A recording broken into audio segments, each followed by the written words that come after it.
ملائكته يصلون على النبي يا أيها الذين آمنوا صلوا عليه وسلموا تسليما اللهم صل على سيدنا ومولانا محمد وعلى آل سيدنا ومولانا محمد صلاة دائمة مقبولة تؤتي بها عنا حق أولئك الصلاة والسلام عليك يا سيدي يا رسول الله عليك يا سيدي يا رحمة للعالمين وعلى آلك وأصحابك يا خاتم النبيين هو الحبيب الذي ترجى شفاعته لكل هول من الأهوال مقتحم يا رب بالمصطفى بلغ مقاصدنا واغفر لنا ما مضى يا واسع الكرم يا أكرم الخلق ما لي من ألوذ به سواك عند حلول الحادث العمم فإن من جودك الدنيا وضرتها ومن علومك علم اللوح والقلم جاءت لدعوته الأشجار ساجدة تمشي إليه على ساق بلا قدم بلغ العلا بكماله كشف الدجى بجماله حسنت جميع خصاله صلوا عليه وآله مولاي صل وسلم دائما أبدا على حبيبك خير الخلق كلهم وعلى آله وأصحابه أجمعين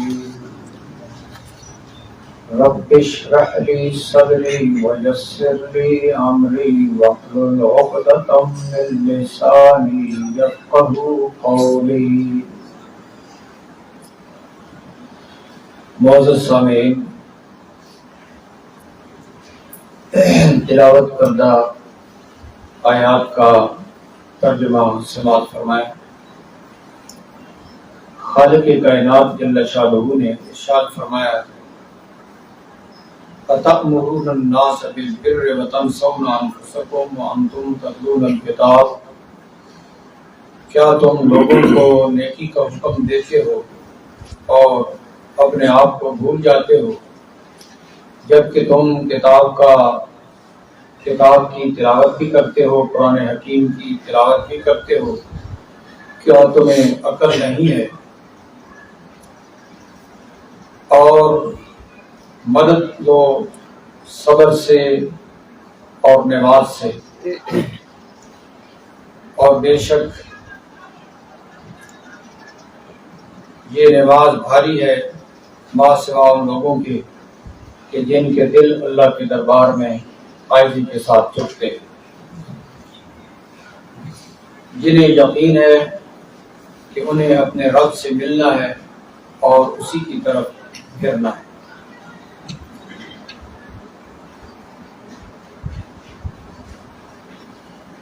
یہ ترجمہ ہے آیات کا، اور اس میں جو ارشاد فرمایا وَاسْتَعِینُوا بِالصَّبْرِ وَالصَّلَاةِ، صبر سے مدد لو۔ اس کی تفسیر میں، صبر کی تفسیر میں مفسرین نے روزے کا بھی ارشاد فرمایا ہے کہ روزے میں بھی صبر ہوتا ہے۔ رمضان شریف بھی ہے،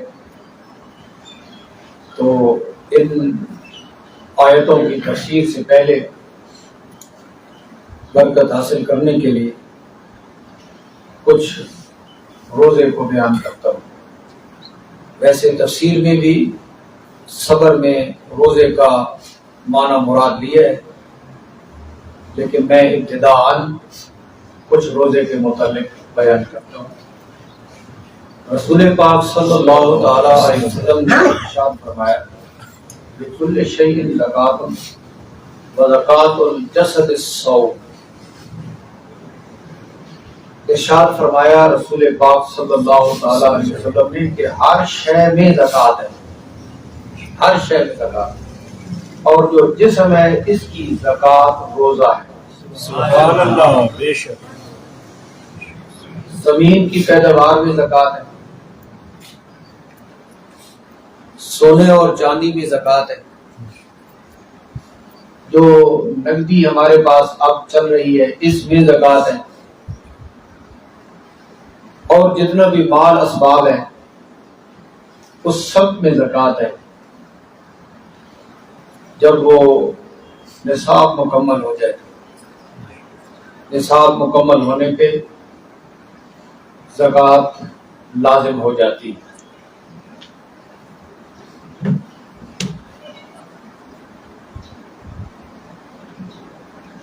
نصاب کے حوالے سے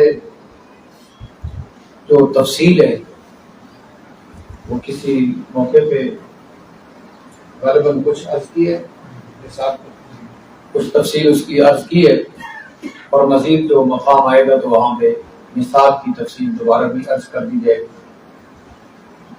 تو جو روزہ ہے یہ جسم کی زکوٰۃ ہے، اور زکوٰۃ کا کام کیا ہے؟ بڑھانا اور برکت ڈالنا.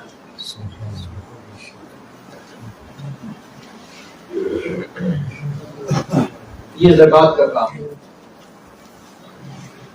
اس سے برکت بھی آ جاتی ہے، بڑھوتری بھی آ جاتی ہے.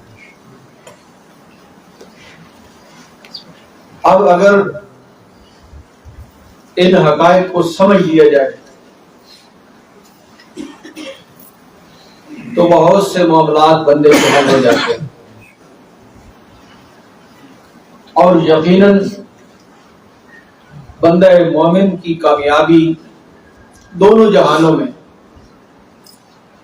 اللہ تبارک و تعالی کے ارشادات کو اپنانے میں ہی ہے. شریعت مطہرہ کو اپنانے میں ہی کامیابی ہے، اس کے علاوہ نہیں.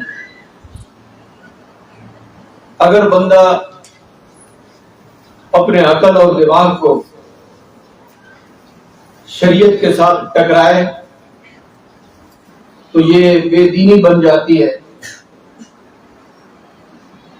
اسلام کے ساتھ مقابلہ بن جاتا ہے کہ اپنے ذہن اپنے دماغ کو شریعت کے ساتھ ٹکرانا نہیں چاہیے، بلکہ جو حکم ہو اس کے اوپر عمل کرنا چاہیے. جب قرآن و سنت میں یہ ہے کہ زکوٰۃ سے بڑھنا ہے اور اس سے برکت ہے تو اسی کے اوپر یقین کر لینا چاہیے. جب یہ یقین بندہ مومن کو حاصل ہو جائے تو ان احکامات کے اوپر عمل کرنا آسان ہو جاتا ہے. ایک شخص کے پاس 50 لاکھ ہے، لیکن 50 لاکھ سے برکت اٹھ جائے، ایسے مسائل میں پھنس جائے، ایسی بیماریوں کے اندر مبتلا ہو جائے کہ 50 لاکھ سے بھی نظام نہ چلے تو پھر، اور ایک بندے کے پاس 5000 ہے، اس میں برکت آ جائے تو ایک گولی سے اللہ پاک اس کو شفا عطا فرماتا، اس کو تندرستی عطا فرما دے، اس کے معاملات کو حل فرما دے. یہ تو اس خالق کے قبضہ قدرت میں ہے سب کچھ. اور بڑھنا یہ ظاہری طور پہ بھی ہوتا ہے، باطنی طور پہ بھی ہوتا ہے. اور وہ بھی یہ برکت کا مفہوم ہے. تو ارشاد فرمایا کہ ہر شے میں زکوٰۃ ہے، اور جو جسم کی زکوٰۃ ہے تو یہ روزہ ہے. تو اس کا مطلب یہ ہے کہ روزہ یہ جسم کو بھی پاک کر دے گا، صاف ستھرا ہو جائے گا. اب جسمانی بیماریوں سے بھی روحانی بیماریوں سے بھی اللہ پاک جل شانہ روزے کی برکت سے شفا عطا فرمائے. یہ اس صورت میں ہے کہ بندہ مومن کا جو ایمان ہے وہ مضبوط ہے. وہ یہ سمجھتا ہے کہ اللہ پاک جل شانہ نے جو حکم ارشاد فرمایا ہے اسی میں ہی ہماری بہتری ہے. اگرچہ بظاہر بندہ یہ دیکھتا ہے بظاہر خسارہ ہے، لیکن حقیقت میں اس میں نفع موجود ہے. روزے کے فلسفے میں اور اس کی حقیقت میں اس کی فرضیت کو بیان فرماتے ہوئے خالق کائنات جل شانہ نے ارشاد فرمایا لعلکم تتقون، کہ تم پرہیزگار بن جاؤ. اور پرہیزگاری یہ خوف خدا کا نام ہے، للہیت اور اخلاص کا نام ہے، کہ بندے کے اندر یہ ایک جوہر واضح ہو جاتا ہے کہ میں نے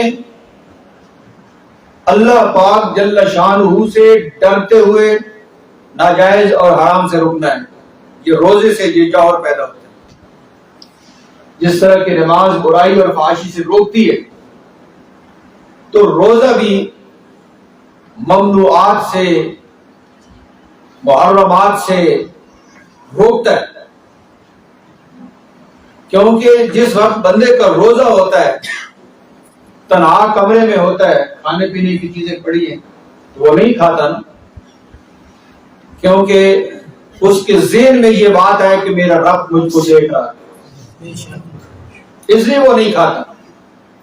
اب اس کو سمجھنا چاہیے جب یہ جائز بھی میں نہیں کھاتا کہ میرا رب مجھ کو دیکھ رہا ہے، تو جب رمضان شریف گزر جائے گا تو حرام کھاتے ہوئے پھر اسے شرم نہیں آئے گی کہ رب دیکھ رہا ہے. ناجائز کو استعمال کرتے ہوئے اس کے اندر یہ چیز پیدا نہیں ہوگی کہ میرا رب مجھے دیکھ رہا ہے. تو یہ روزہ اس کو سکھا رہا ہے. جس چیز سے خالق کائنات جل شانہ نے روکا ہے اس سے روک جاؤ، خود بھی رک جاؤ اور دوسروں کو بھی روک دو. آج کے درس میں یہ بات آ رہی ہے اتأمرون الناس بالبر وتنسون انفسکم، کیا تم لوگوں کو نیکی کا حکم دیتے ہو اور اپنے آپ کو بھول جاتے ہو. یہاں شان نزول میں یہودیوں کا ذکر ہے لیکن حکم سب کے لیے عام ہے. اگر امت مسلمہ یہ کام کرے جو یہودیوں نے کیا، ان کے علماء نے کیا، تو پھر حکم برابر ہو جائے گا. اگر ان کے اوپر سرزنش ہے تو ان کے اوپر بھی ہوگی. تو ارشاد فرمایا کیا تم لوگوں کو نیکی کا حکم دیتے ہو اور اپنے آپ کو بھول جاتے ہو، تمہارے اندر عقل نہیں ہے. معزز سامعین، امر بالمعروف اور نہی عن المنکر اس آیت سے سمجھ آ رہا ہے. قرآن حکیم کے متعدد مقامات ہیں جہاں پہ یہ ارشاد فرمایا گیا نیکی کا حکم دینا اور برائی سے روکنا. کنتم خیر امۃ اخرجت للناس تأمرون بالمعروف وتنہون عن المنکر. امت مصطفیٰ کا یہ وصف ذکر کیا گیا کہ تم نیکی کا لوگوں کو حکم دو اور برائی سے روکو. یہ ایسا عظیم کام ہے. امر بالمعروف